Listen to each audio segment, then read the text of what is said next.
হাই friends, আজি মই আপোনাক এটা ইজি ৰেচিপি শিকাম ব্ৰেড চপ বনাবৰ বাবে।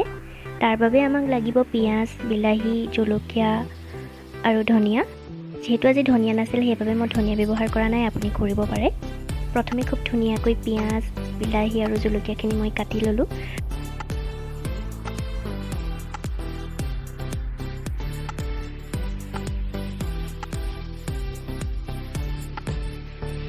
আৰু তাৰ পাছত মই ব্ৰেডত চামুচৰ সহায়েৰে এনেদৰে কাটি লোৱা বিলাহী, পিঁয়াজ আৰু জলকীয়াখিনি সুমুৱাই ল'লোঁ। আৰু তাৰ পাছত টাৱাখন গৰম হওঁতে অকণমান ঘি দি ল'লোঁ আৰু গৰম ঘিতে মই ব্ৰেড চপটো এনেদৰে দি দিলোঁ।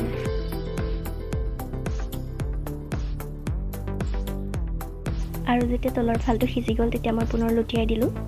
এনেদৰে খুব কম সময়তে আমাৰ ৰেচিপিটো তৈয়াৰ হৈ গ'ল।